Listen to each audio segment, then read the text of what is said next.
Okey, jadi saya rasa kita boleh mulakan. Alright, so saya harap semua pelajar boleh refer the last part in 3.1. So you refer to your notes, this slide, spontaneous and non-spontaneous reaction.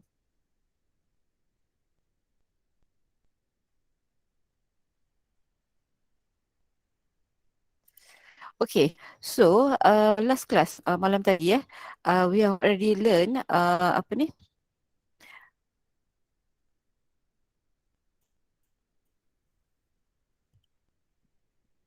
Okay, sekejap. Alright. So, yesterday ataupun malam tadi lah, we have already learned what is galvanic cell, how the galvanic cell, what are the components of the galvanic cells, and how the galvanic cell operates. Macam mana dia beroperasi. And then you sebenarnya before this, masa kat sekolah, you gunakan electrochemical series. But basically sebenarnya macam mana electrochemical series itu terhasil adalah bila electrode. Each electrode has their own apa ni electrode reduction potential punya value.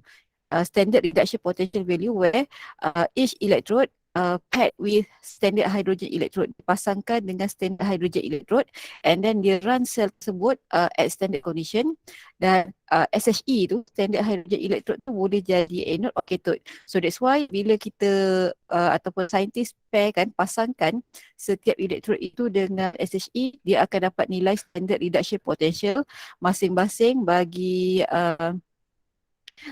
setiap electrode. Okay, daripada nilai from the value of standard reduction potential value, we have to use that value to choose which electrode will be the anode and cathode for galvanic cell. And how to calculate the standard cell potential E node cell, saya pun dah ajar malam tadi by using a simple formula. And now we are going to continue our lesson with spontaneous and non-spontaneous reaction. Ataupun dalam bahasa Melayu, tindak balas spontan dengan tidak spontan. Okay, so saya off camera dulu ni. Nanti saya akan on balik. Sebab macam line tak apa okey, gambar saya dekat screen tu jadi macam menggigil-gigil muka dia. Okay, so a spontaneous reaction is a reaction that occurs, okay, of its own. Maksudnya kalau kita kata spontaneous reaction, okay, it is a reaction that occurs of its own at room condition. Sebab kita cakap pasal standard condition ni sekarang, without requiring energy input for it to occur. Maksudnya itu adalah spontaneous reaction. Mana saya punya pen ni? Ni. Sebentar sekejap. Okey, ni. Tak nampak pula cursor dia. Alright, spontaneous reaction. Ni. Okey, maksudnya apa? Tindak balas yang berlaku sendiri tanpa memerlukan external source. Alright, but non-spontaneous reaction, okay, non-spontaneous reaction is a reaction that does not occur of its own at room conditions. Kalau sel itu beroperasi at standard condition, bila dia adalah non-spontaneous reaction, it is a reaction ataupun that cell, the cell is a non-spontaneous occurs ataupun dia run non-spontaneous reaction where the reaction does not occur of its own at room condition and needs energy input to help in atau to help it occur. Maksudnya kalau non-spontaneous reaction dia perlukan external source untuk berlaku lah.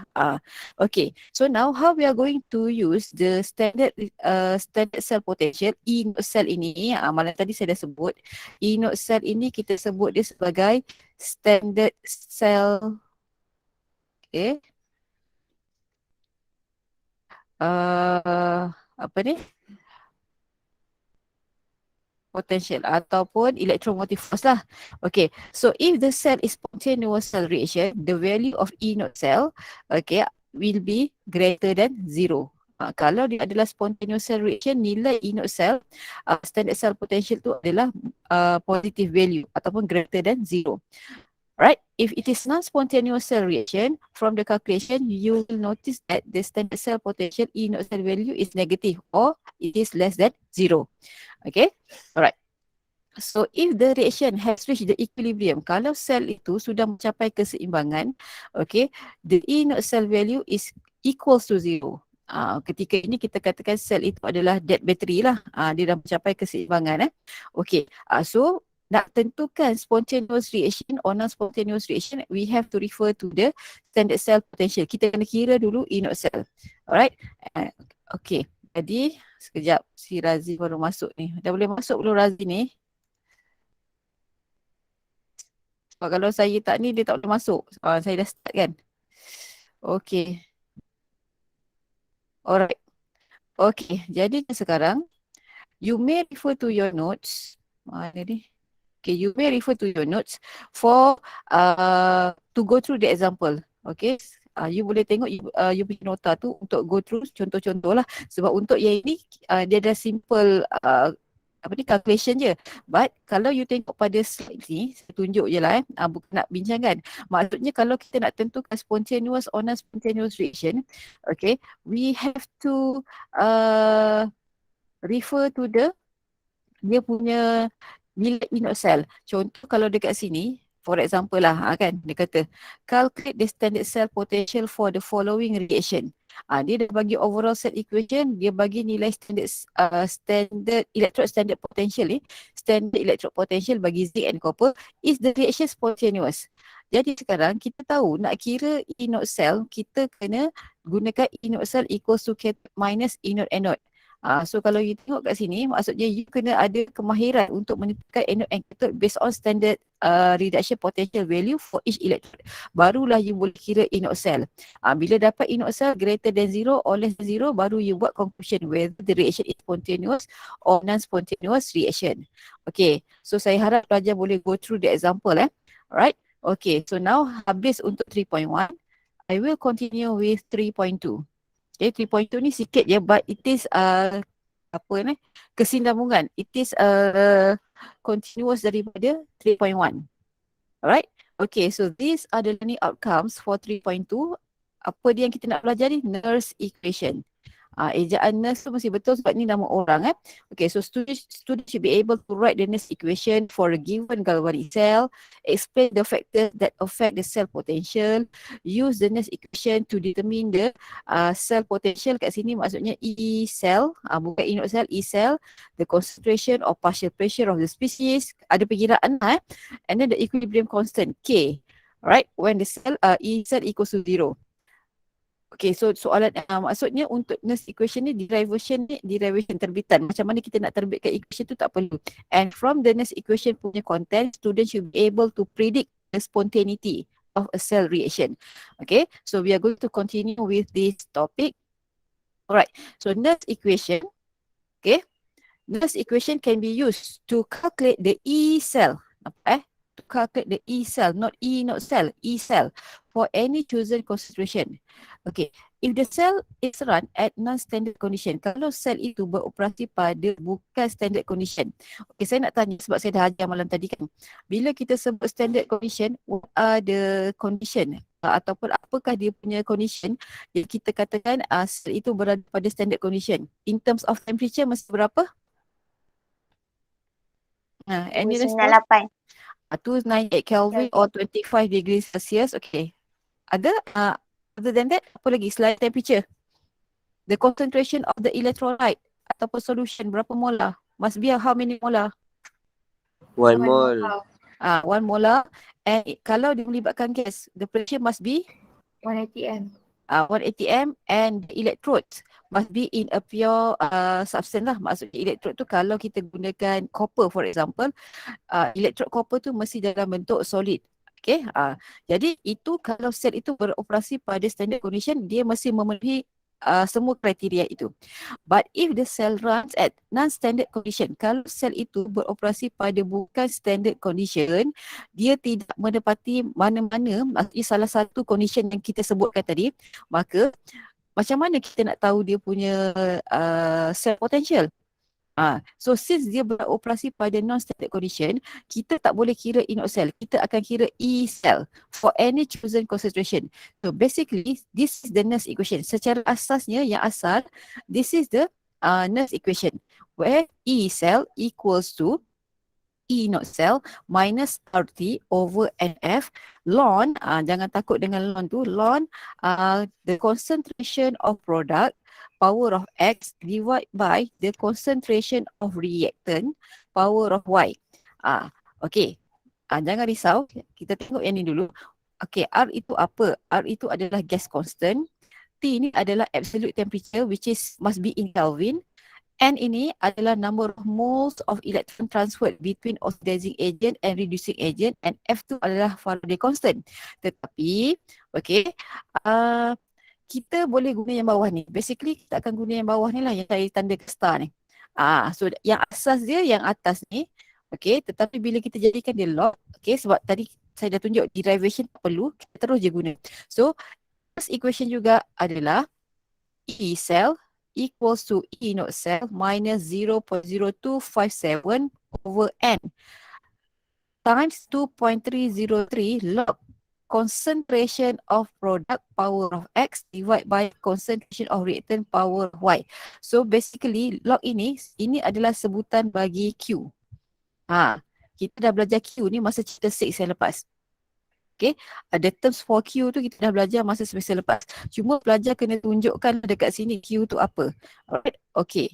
Baik, ni saya dah tunjuk tadi Q tu apa kan. Okay, tapi bila kita permudahkan, tadi kan ada dekat sini ada 2.303 ni kat sini.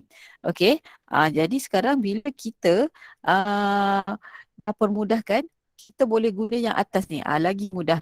E cell equals to E naught cell minus 0.05 2 over N log concentration of product power of X divided by concentration of reactant power of Y. Tadi saya dah sebut, ini adalah sebutan bagi reaction quotient. Okay, ni dia lari sikit you guna yang atas. Ni bila saya tukar kepada PD, saya tak pasti ni. Ni asal, nota yang asal ni.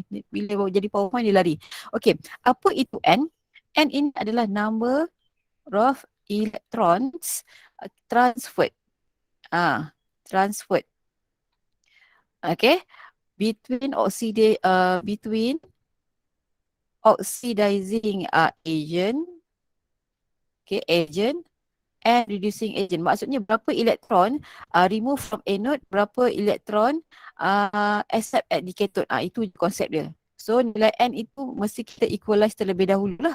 Okay, jadinya sekarang bila sel itu tidak beroperasi pada bukan standard condition, kita mesti kira E cell ini. E naught cell ni kita boleh kira berdasarkan standard reduction potential value. Tapi E cell kita kena mengambil kira concentration pula sebab ada sebutan concentration dekat sini. Okay, alright. Okay, jadinya sekarang kalau you tengok contoh dekat sini, saya tunjuk satu contoh saja. Consider this electrochemical reaction. Okay, we have the overall equation, this overall cell equation. Okay, you can see here zinc oxidized to zinc ion. Okay, nampak dia mengalami oxidation sebab dia dah bagi cell equation, overall cell equation kan. Okay, and then we have nickel ion reduced to nickel solid. So this is reduction reaction. So oxidation mesti berlaku di anode. Okay, reduction mesti berlaku di cathode. Kita dah belajar tu malam tadi. Okay, from the information given, you can see the standard cell potential E naught cell is 0.51 volt. Jadi soalan ini dia dah kirakan siap-siap untuk awak E naught cell. Okay, cuba awak tengok dua baris yang bawah ni. Dia kata find the cell potential. Kirakan cell potential, apa simbol dia? E cell. If the nickel ion concentration is 5.0 molar and the zinc concentration is 0.050 molar. Jadi kalau you tengok dekat sini, concentration of nickel ion and concentration of zinc ion ni bukan 1 molar. Dia memang dalam soalan ni dia tak mention suhu tau, tapi dia bagi tahu concentration tu. So kita nampak di sini bahawa sel ini telah beroperasi pada non-standard condition, bukan pada standard condition. Jadi berapakah bila kita set up sel tu, and then dekat voltmeter tu akan memberikan bacaan. So ketika itu dia bukan E naught cell, ketika itu dia adalah E cell sebab sel telah beroperasi pada bukan standard condition. Jadi macam mana kita nak kira? Sebab saya hide ni tadi, saya sembunyikan slide yang bawah tu. Okay, saya tunjuk je Okay, sebab nota you kena go through juga. Okay, alright, saya tunjuk yang ni. Okay, yang ni, yang first of all, you have to disebabkan. Okay, disebabkan kalau you tengok ke bawah ni. Okay, disebabkan kita nak apply. We are going to apply the Nernst equation yang ni. Dalam Nernst equation ini ada sebutan log Q ni tadi. Yang you kena tunjuk. Jadi log Q ni, log concentration of product power of X divide by concentration of reactant power of Y ni, kita mesti dapat daripada overall equation yang seimbang. Lepas tu kita nak cari N sebab kita nak gunakan N dalam Nernst equation. So nak cari N ni, N ini mestilah bilangan elektron yang remove from anode equals to number of electrons accepted at the cathode. Jadi kita mesti tengok pada half equation. So that's why untuk menjawab soalan ini, you have to start with the half equation at anode and cathode. Okay, dapatkan overall equation. Okay, here you can see here overall equation sebab kita nak tunjukkan sebutan Q, and this is the Q expression. And N equals to 2. Mana tahu daripada half equation you nampak number of electrons removed from the anode adalah 2 moles of electron, number of electrons gained di cathode adalah 2 moles of electron. Jadi N mesti sama dengan 2. Bukan N 2 campur 2 4. Itu salah. Dia mesti equalize, kita mesti samakan. Jadi baru kita boleh cari E cell dia sebab E not cell telah diberikan. Kalau E not cell tidak diberikan, maksudnya pelajar kena kira dulu E not cell, and after that barulah you boleh apply Nernst equation. So you can see here, bila you apply pada Nernst equation, you akan dapati E cell. E cell di sini adalah positive 0.57 volt. Positif 0.57 volt. Tadi dalam soalan dia bagi E not cell berapa kelas? Ada dekat sini, positif 0.51 volt kan? Jadi sebenarnya dia tak jauh beza sangat lah E not cell dengan E cell tu. Cuma ada sedikit perbezaan sebab sel ini ketika ini dia tidak beroperasi pada standard condition dan ada faktor-faktor yang mempengaruhi. For example, you nampak jelas kat sini concentration. Concentration siapa? Reactants and product. Okay, saya nak highlight ataupun emphasize pada sebutan Q ni. Okay, tadi kalau you tengok secara asasnya Q ni adalah concentration of product, power of X, for example, concentration of reactant, power of Y. So yang ini kena tengok pada overall equation yang telah seimbang. Jadi dalam kes ini, kalau you tengok, dalam kes ini, okay, saya highlightkan, kita punya produk siapa? You nampak kat sini zinc ion. Okay, zinc ion aqueous kan? Okay, so berapa dia punya stoichiometrical coefficient? Nampak jelas kat situ memang 1 mol. And then nickel kat sini solid. Nickel yang produk tu solid. So solid tak ada concentration. So that's why we ignore. Kita ignore. Kita tak masukkan dalam sebutan Q kan? Okay, and then divide by concentration of reactant. So reactant yang ada concentration kat sini adalah nickel ion. Power of Y maksudnya power of 1 kat sini sebab chemical coefficient ni, stoichiometrical coefficient kat sini 1, 1. So kita tak payah letak power of 1 kat sini, understood. Okay, satu lagi saya nak ingatkan, sebutan Q ni juga bukan hanya mengambil kira concentration of product atau reactant. Dia boleh jadi juga pressure of the gas. Jadi Q ni boleh catatlah, Q ni boleh jadi concentration ataupun pressure. Kalau pressure maksudnya kita kena masukkan nilai pressure. Saya tunjuk contoh di sini. Okay, saya tunjuk contoh yang ini. Contoh yang example 2. Okay, saya go through sepintas lalu sahaja. So you nampak di sini pada example 2, sekejap. Okay, in example 2, given to you the cell notation. Okay, dia dah bagi cell notation siap-siap. Okay, sekarang ni saya nak tanya sel electrochemical cell kita ni ataupun galvanic cell kita ni, siapa anode dia, siapa dia punya cathode daripada cell notation tu? Anode dia sebelah kiri ke apa dia? Dani? Anode apa? Platinum anode. Okey, memang dia platinum. Tapi nampak tak kat sini apa? Ada hydrogen kan? Actually this one adalah apa? SHE. Standard hydrogen electrode. Platinum tu port untuk berlakunya tindak balas oxidation hydrogen gas tu tadi. Okay, betul, memang kita letak platinum kat sini kita letak solid ni. Okay, and ini adalah kita punya cathode. Okay, so maksudnya sekarang kalau you tengok kat sini, dia dah beri cell potential. If the value of cell potential is positive 1.198 volt, determine the concentration of the hydrogen ion. Jadi maksudnya bila kita sel itu dah beri soalan itu dah beri kat E cell, soalan pun mungkin boleh suruh awak cari concentration of H+ solution. So you nampak kat sini. Jadi macam mana you nak solve problem ini? You have to convert this equation kepada, sebab kita nak cari N nanti kan, kepada persamaan di anode Okay, di anode and di cathode. You kena keluarkan the half cell equation at anode and cathode. So you tahu kat sini anode kita adalah SHE. Okay, so you nampak kat sini what happened. The hydrogen gas, okay, undergoes oxidation and form hydrogen ion. Okay, kalau nak ikutkan, sebab kat sini 2 hydrogen, maksudnya dia akan remove 2 mole of electron. So that's why kat sini 2 mole of hydrogen ion. At the cathode, what happened? Silver ion undergoes reduction by gains electron. Mula-mula sebenarnya kalau ikutkan, dia akan gain 1 mole electron and deposit sebagai silver metal. Tetapi number of electrons transferred from anode adalah 2 mole of electron. So that's why we have to multiply by 2 at the half cell equation at the cathode. So that's why 2, 2, 2. Okay, so you nampak kat sini kita boleh cancel out. So that's why overall equation adalah apa? Okay, you kena tuliskan semula lah. Hydrogen gas plus 2 mole of silver ion equals, okay, produces 2 mole of hydrogen ion equals and 2 mole of silver solid. Kenapa kita kena tukarkan cell notation ini kepada half cell equation terlebih dahulu? Half cell equation at anode and cathode ni. Sebab kita nak tahu ni kan, number of mole of electron. Okay. Jadi kita kena pisahkan dulu. Jadi buat dulu half cell equation at anode and cathode. And then kita kena dapatkan overall equation sebab kita nak tengok nanti kita nak tulis sebutan Q tu. Okay, so bila you tengok kat sini, pada overall equation ni, dekat reactant yang ada concentration siapa? Cuba tengok overall equation yang saya dah tulis. Dekat bahagian product, siapa yang ada concentration? Solid ke aqueous?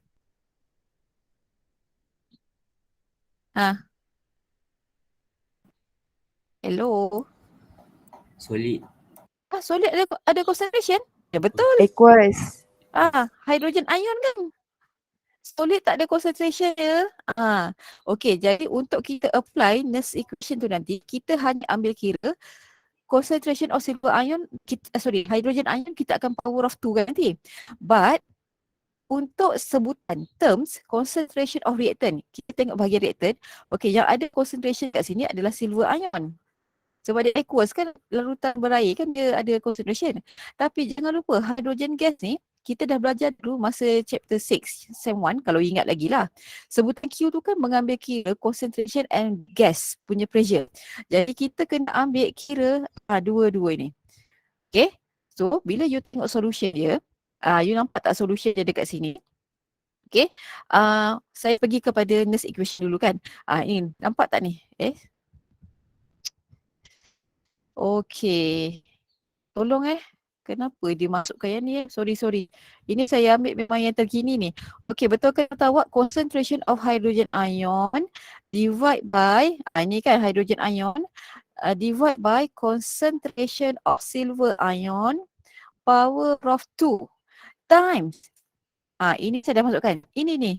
Hydrogen gas ni kena ambil kira. Saya highlight kuning takut tak nampak. Kita kena tulis apa? Pressure of hydrogen gas. Jadi dekat sini awak betulkan log Q, ini Q kita kan, apa nilainya? Hydrogen punya concentration berapa kelas? Tak tahu kan, kena cari kan?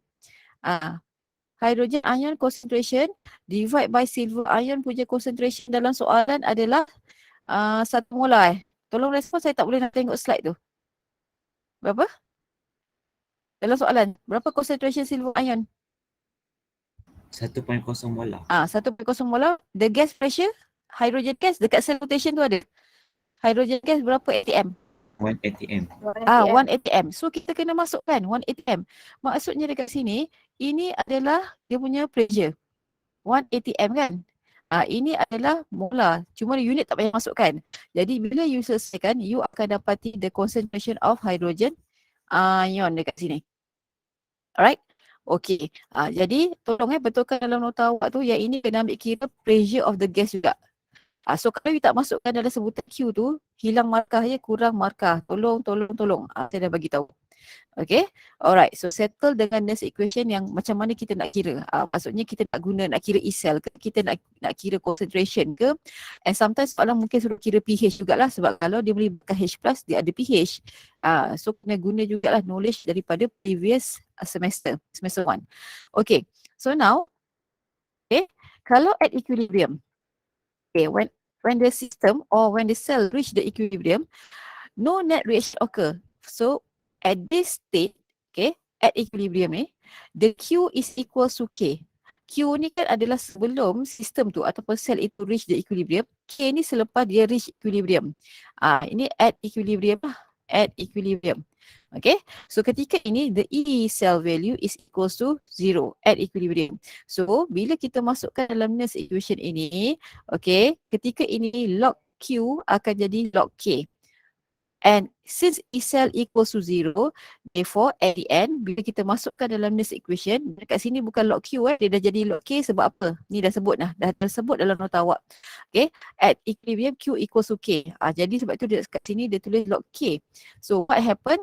Okay, so kalau kita nak kira ataupun kita nak tahu at equilibrium tu, kita tahulah E cell equals to 0. So basically at equilibrium, kalau kita nak apply Nernst equation, inilah formulanya. Okay, mungkin soalan suruh cari K. K ini adalah equilibrium constant ataupun soalan suruh cari E not cell. Jadi boleh tengok contoh untuk apply ya. Saya tak go through yang tu sebab saya rasa bila saya dah terangkan tadi, you boleh tengok satu persatu. Bila nak buat tutorial, tolong tengok contoh tu. You have to study. Okay, ini contohnya lah. Alright.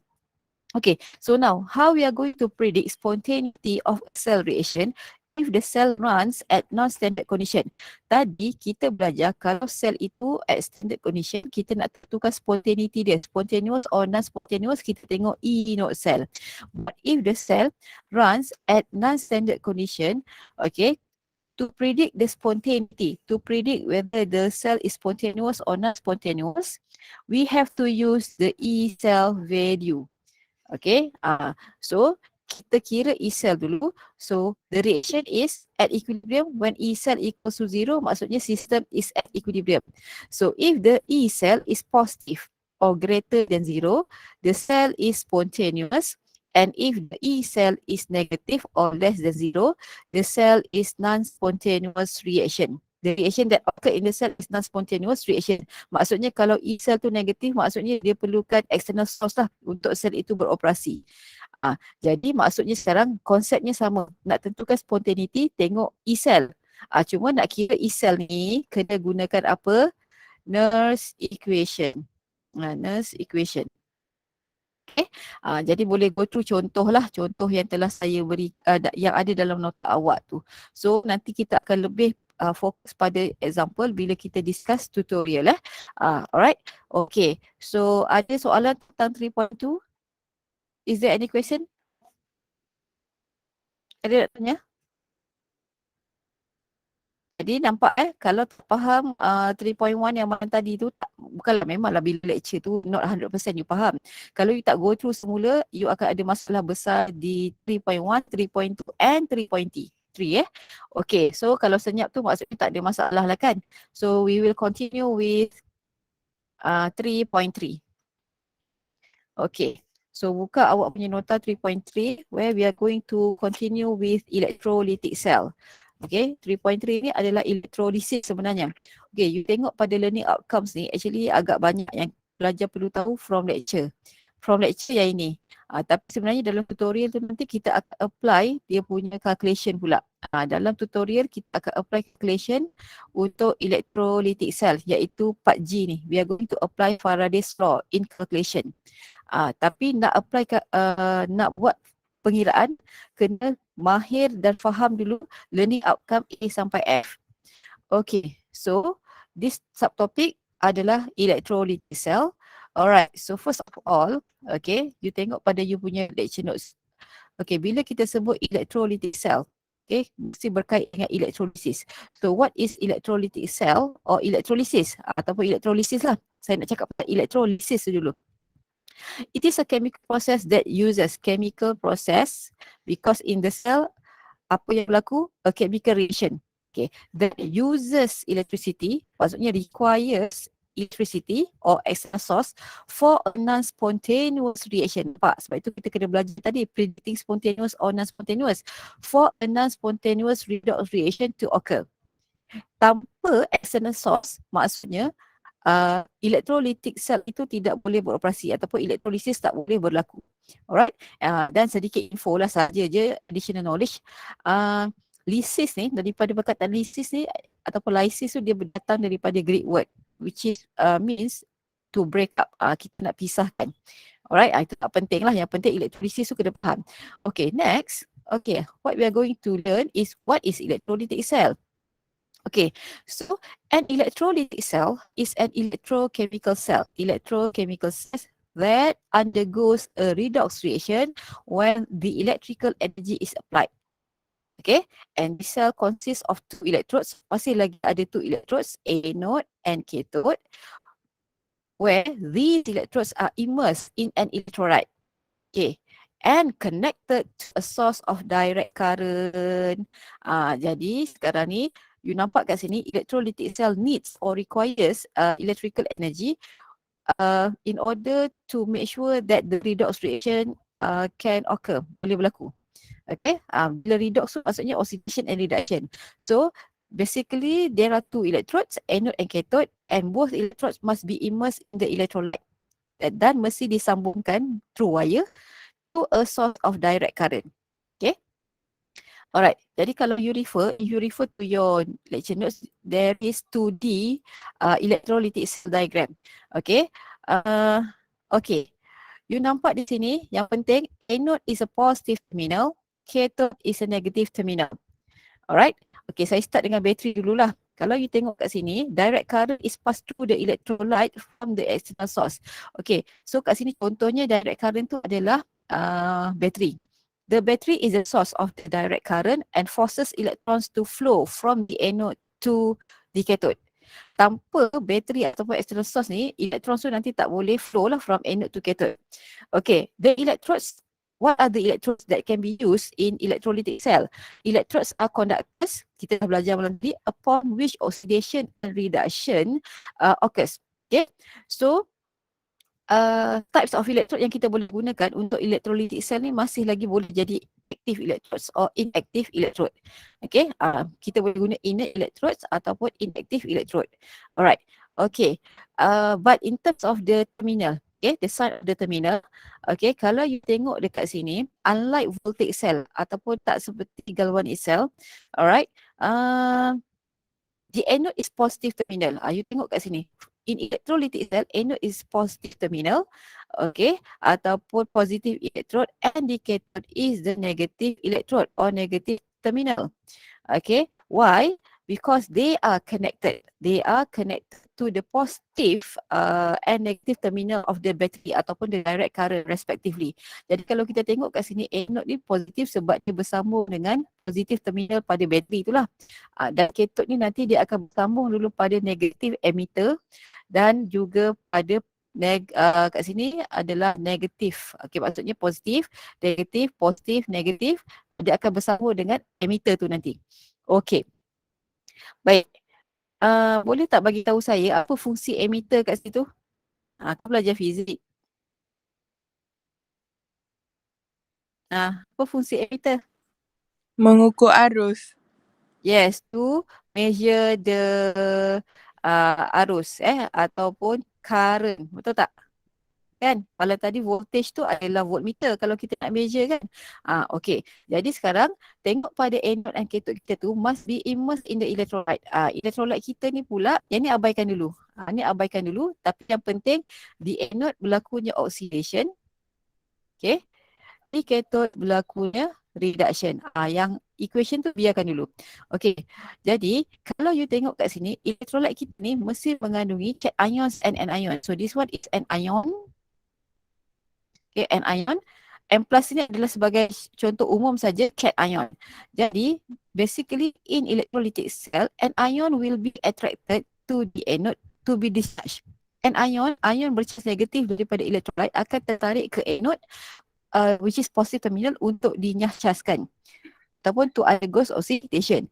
While cations from the electrolyte will attracted to the cathode, the negative terminal, negative electrode, negative electrode to be reduced. Okay, itu secara asasnya.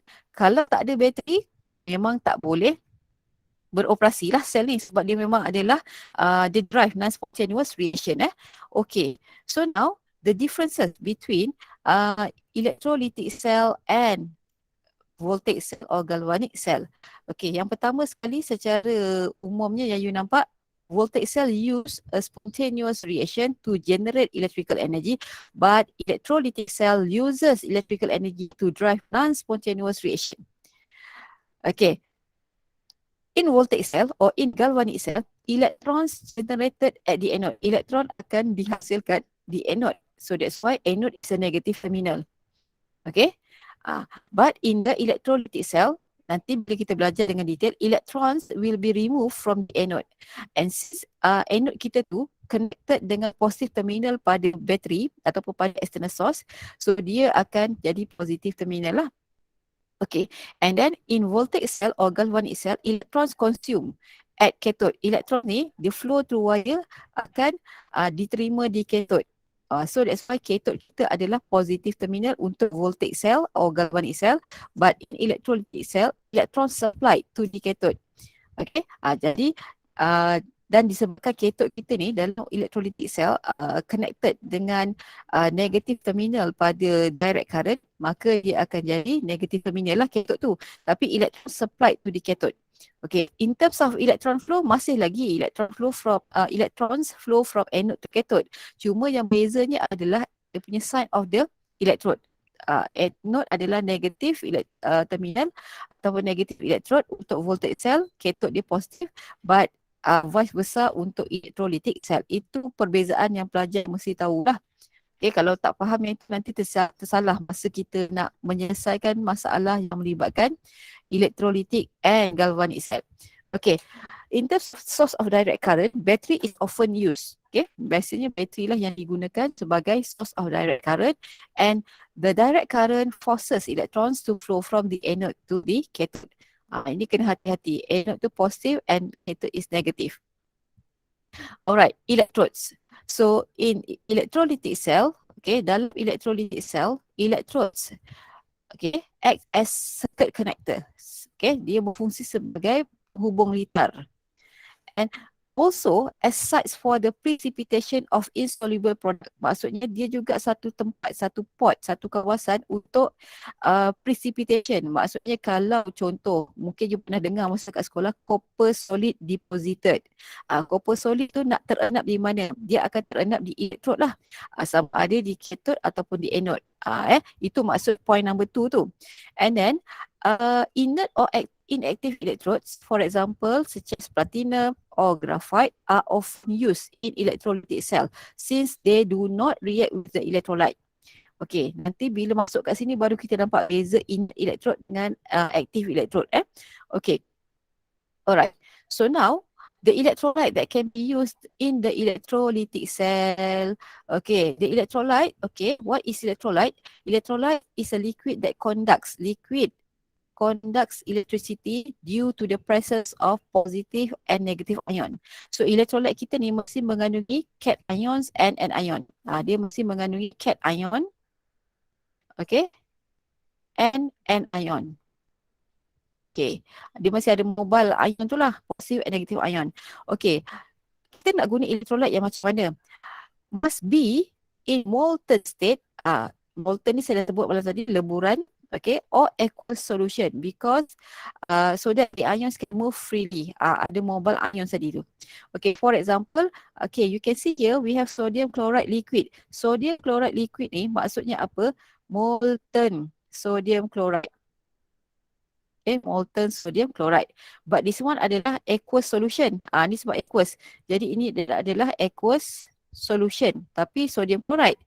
Or other examples, sodium sulfate aqueous solution. Okay, alright.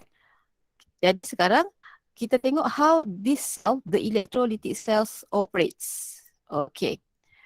The direct current source apply electrical energy to force the reaction to occur. Nanti kita tengok contoh, ini secara umum sahaja. Sekejap. Saya nak cari gambar lah.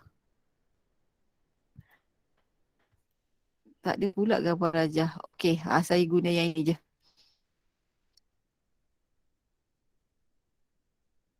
Sekejap kelas.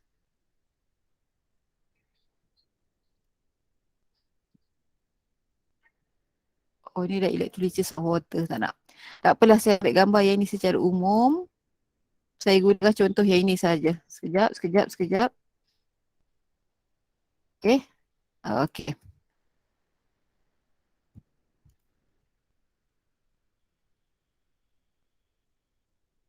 Okey, saya tampal kat sini sekejap.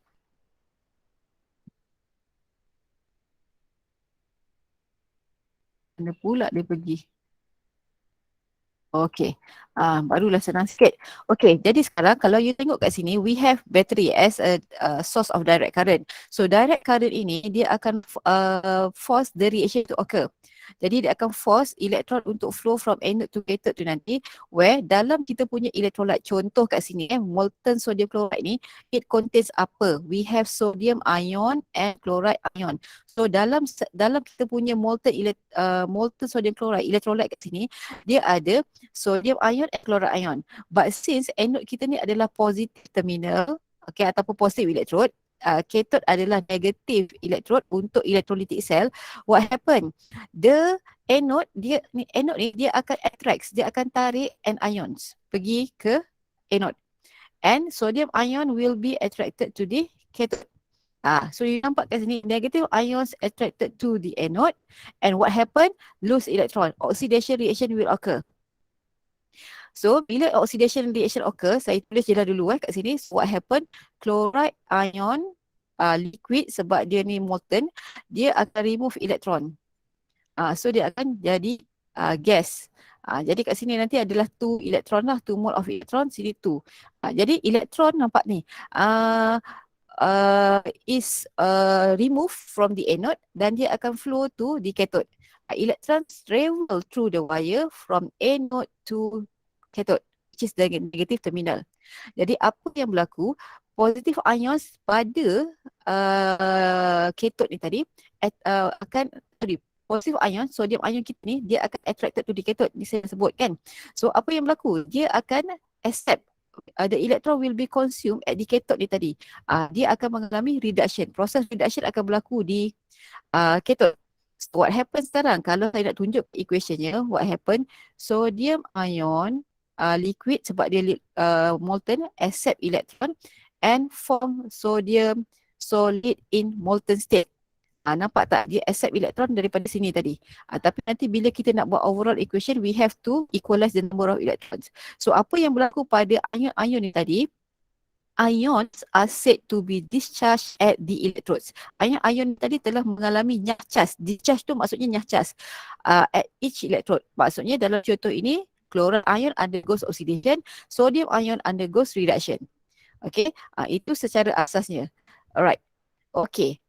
Dan dalam contoh ini, saya mengambil contoh, dia gunakan graphite. Katalah dia gunakan graphite. Jadi kalau dia guna graphite, you tengok, bila saya guna graphite sebagai dia punya electrode, graphite tu tak terlibat dalam tindak balas di anode dan cathode. Kalau you tengok di anode dan cathode ni, yang terlibat hanyalah chloride ion and sodium ion.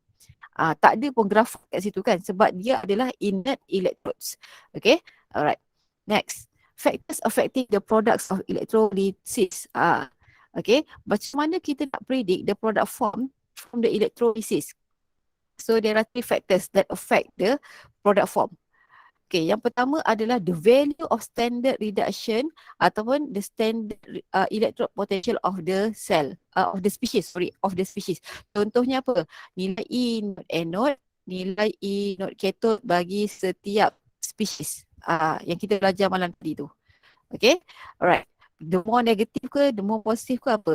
Okay, and then other factors is concentration of the species, concentration of the electrolyte. Okay, species tu maksudnya adakah dia concentrated solution ataupun dilute solution yang kita nak lakukan electrolysis tu. And number 3 ni adalah nature of electrode. Sama ada kita gunakan inert or kita gunakan active electrode. Okay, dia mempengaruhi product form at each electrode. Okay, sekarang kita tengok dulu how standard reduction potential value affect the product form for electrolysis. Okay, untuk electrolysis, okay, boleh take note, when two half reactions are possible at an electrode. Okay, kita nak pilih ion mana untuk to be discharged. Kita pilih ion mana untuk mengalami oxidation or reduction di anode and cathode. Kita kena tengok value dia. Okay, kita kena tengok value apa? Standard reduction potential value. Okay, untuk pilih ions to be discharged or to be reduced at the cathode, kita kena pilih ions that has more positive standard reduction potential value. Dia sama je macam yang malam tadi. Cuma sekarang ni kita bercakap pasal electrolysis. To choose ions that can be oxidized or to be discharged at the anode, okay, supaya oxidation reaction boleh berlaku, kita kena pilih species that has more negative standard reduction potential value. Okay, okay.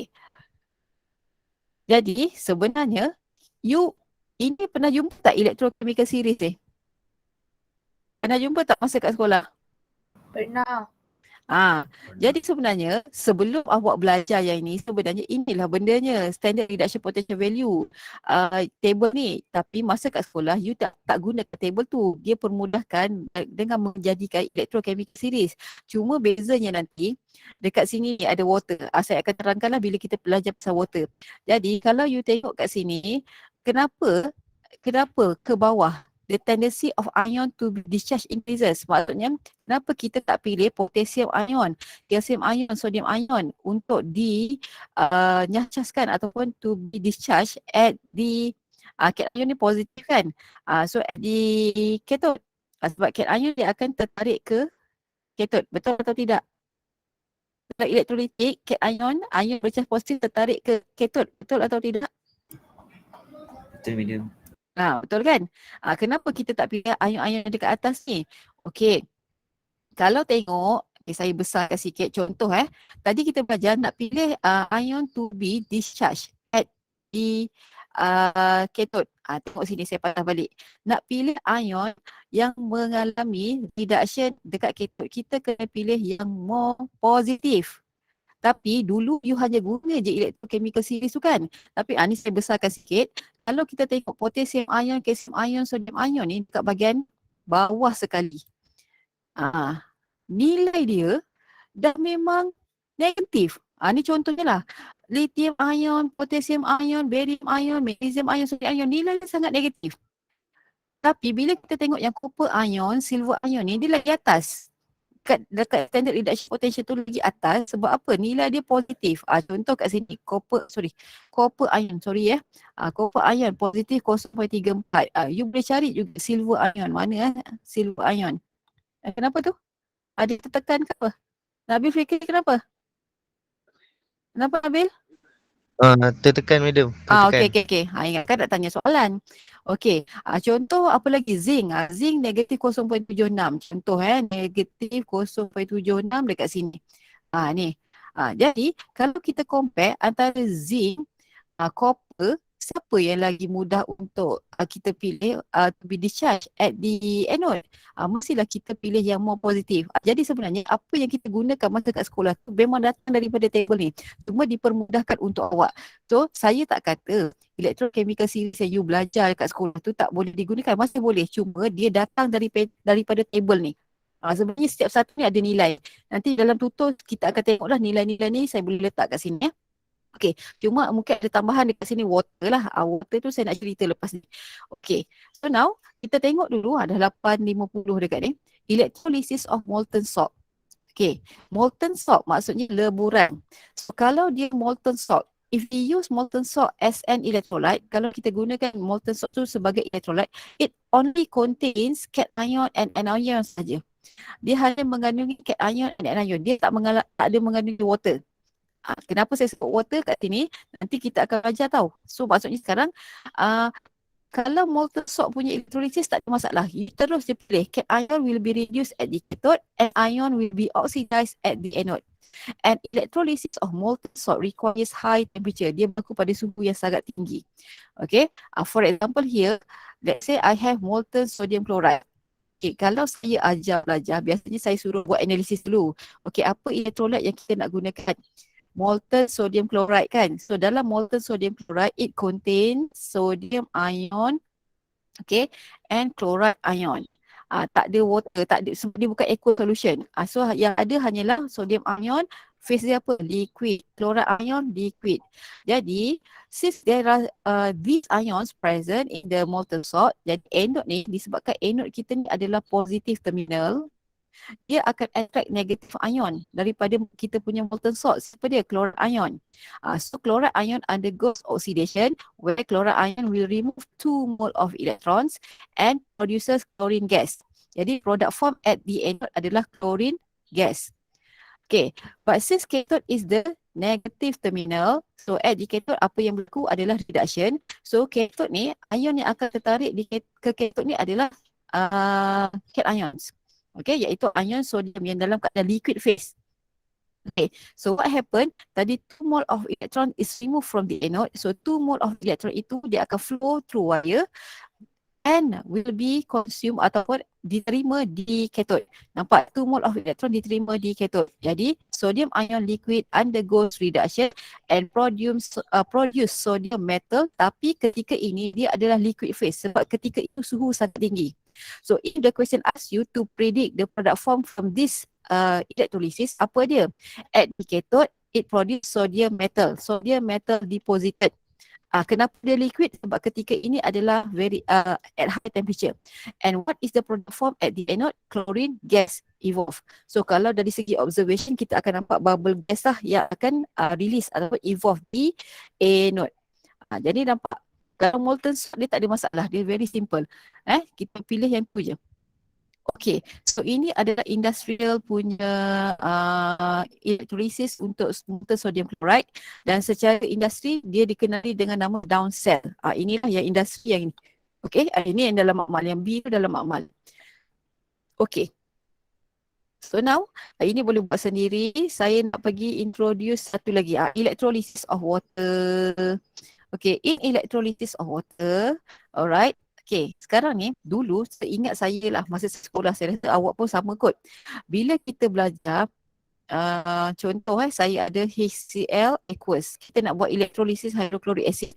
You kata dalam tu ada H+, ada Cl-. Itu masa kita belajar kat sekolah. Tetapi sebenarnya, bila dia aqueous solution, dalam tu bukan hanya ada H+ dengan Cl- ni. So kalau saya nak ikutkan, sebab saya nak ajar benda baru kan, dia ada apa? Dia ada water sebab dia aqueous solution, and then dia ada chloride ion juga. So kita tak, sebab water tu sebenarnya H+ tu bukan mudah kita nak dapat tau. Dia sebenarnya kita akan guna water. So kenapa nanti kita akan guna water instead of H+? Yang ini saya nak ajar sekarang. Actually water is an electroactive substance. You nampak kat sini. It may be oxidized or reduced. Maksudnya water ni boleh mengalami oxidation ataupun reduction. Okay, so if water undergoes oxidation, nampak kita telah ambil water molecule H2O, liquid, undergoes oxidation, dia akan remove 4 moles of electron and produce oxygen gas and 4 mole of hydrogen ion. If water undergoes reduction, okay, firstly water, okay, water dia nak undergoes reduction. Okay, dia kena ingat water kalau nak undergoes reduction, okay, dia mesti produce hydrogen gas and OH minus. Okay, and OH minus aqueous. So that's why you akan balancekan dia. Bila you balancekan dia, you dapatlah kat sini 2 mole of electron, sini 2 mole sebab kita nak balancekan hydrogen tu. Tapi bila kita nak dapatkan overall equation, sebab kita nak equalize the number of mole of electron, nampak ini kalau saya lakukan oxidation, electrolysis of water, the anode water undergoes oxidation, the cathode water undergoes reduction. So this is the overall equation for the electrolysis of water. Ini overall equationnya. It shows that water and may be oxidized or reduced. Water tu sebenarnya boleh mengalami oxidation and reduction. Jadi bila kita nak buat nak menentukan, nak meramalkan product form for electrolysis for aqueous solution. Kalau kita nak meramalkan produk form bagi electrolysis yang melibatkan aqueous solution, kita kena ambil kira water ni. Kita kena ambil kira water. Contoh kat sini, last. Okay. Electrolysis of aqueous salt. Bila kita nak buat electrolysis of aqueous salt solution, ingat dalam aqueous salt solution tu dia mesti mengandungi mixture of cations and water. And how to choose the species that may be oxidized or reduced at each electrode? We have to compare various reduction potential value for electrode of the product. Jadi untuk kita menentukan produk form untuk electrolysis of aqueous salt, itulah yang kita kena gunakan yang ini. Apa tadi tu namanya? Electrochemical series. Yang ini. Sekejap saya bawa ini last. Okay. This one. Nampak tak water masuk kat sini? Sebab kalau water mengalami reduction, dia akan menghasilkan apa tadi? Hydrogen gas kan? Sebab kalau water mengalami oxidation, dia akan mengalami oksigen. Kita boleh tengok nilainya dekat sini. Water undergoes oxidation. Water kalau mengalami oxidation, apa dia? Maksudnya dia akan menghasilkan oksigen. So nilai dia dekat sini saya tak nampak mana ni. Bukan posisi 0.4. Okay, saya letak yang ni dulu. Kalau water undergoes reduction, dia akan menghasilkan hydrogen gas. So nilai dia negatif 0.83. Kat sini negatif 0.83. Tapi kalau water mengalami oxidation, dia akan produce oxygen gas. Sekejap, naik atas lagi. Ni hydrogen peroxide. Naik atas lagi sikit. Tak jumpa pula. This one. Positif 1.23. So sebenarnya water pun ada nilai reduction potential dia.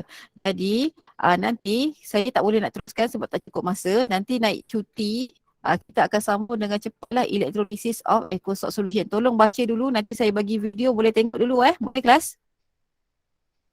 Boleh madam. Pastikan Boleh, tengok madam. waktu cuti.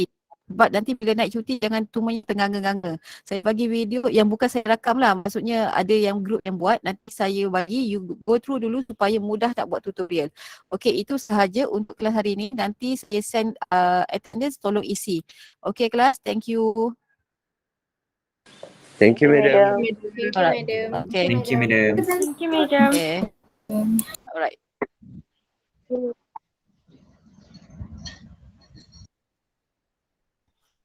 Just leave the call.